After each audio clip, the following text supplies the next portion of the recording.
Let's jump over and take a look at the 49ers and the Jets. Why do we have to watch this game?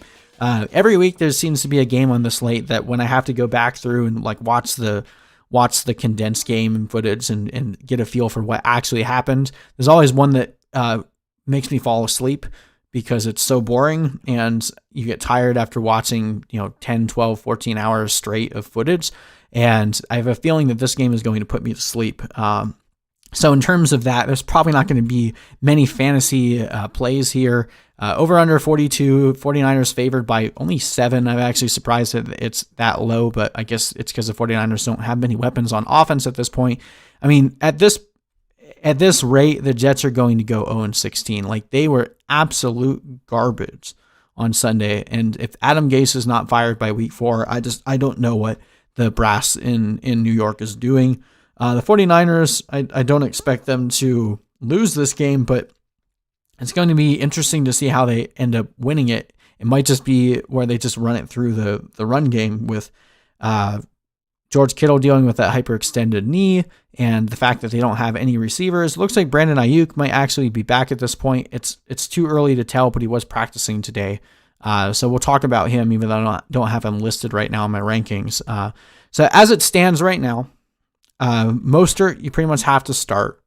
And, I think this might end up being another decent week for him. Although the Jets were really good at slowing down the run game last week, neither Zach Moss nor Devin Singletary were able to get anything done on the ground. Josh Allen was the leading rusher in that game. So, but Mostert is still being involved in the passing game. We saw last week he broke off for that big passing touchdown. I mean, he's one of the few names that they have on this offense. So I think just by nature of conservation of targets, I think Mostert will be a decent play. Of course, you're going to play George Kittle if he's healthy. He's not going to practice all week, so you have to have a backup plan. And, if the 49ers are smart, they're probably going to this game and look and say, dude, we're playing the Jets. I don't think there's any way that we're going to lose this game. We're probably just going to take it easy. So if I had to make a bet right now, I don't think Kittle plays. So make sure you have a backup plan. And honestly, Jordan Reed ends up becoming a very sneaky play if Kittle isn't there. That's why I have him here in our second guest column, but he'll jump up in our rankings if Kittle is unable to go on Sunday. And then the 49ers defense is going to be a pretty decent start. Sam Darnold, I believe, was the second most pressured quarterback outside of Daniel Jones. So there's going to be plenty of eating going on with that defensive line.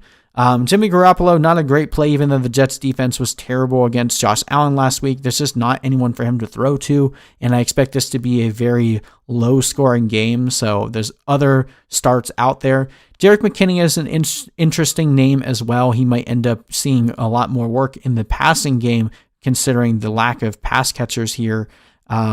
So if you need to flex McKinnon, I wouldn't hate you for it. But I'm not throwing Tevin Coleman out there. Kendrick Bourne, Trent Taylor, like none of these guys really excite me. Maybe Brandon Aiyuk if he comes back. Like I said, we're still waiting to see if Brandon Aiyuk is going to go this week. That might be an interesting flex, but probably not going to mess with any of the pass catchers here. It's just a mess over there in San Francisco, and I feel bad for them because this is not necessarily their fault, but they need to figure something out with their trainers. Now, jumping over to the Jets side, I mean, at this point, you really can only ever start Crowder or Herndon, and then Crowder popped up on the injury report today with a hamstring injury, so monitor that situation, because if he doesn't play, then, I mean, other than Herndon, there's really no one that you're throwing into your starting lineup here. I mean, Herndon would basically be the only guy worth getting targets on this offense. He could see like a 15-target game if Crowder doesn't play, so Herndon might be like a really sneaky tight end play here. And yeah, so I don't even want to talk about the rest of the Jets. We're not playing Gore. We're not playing Adams. We're not playing Perriman. Yeah, just I don't like talking about the Jets, apparently. 49ers should win this one pretty easily. We have them winning 20-10.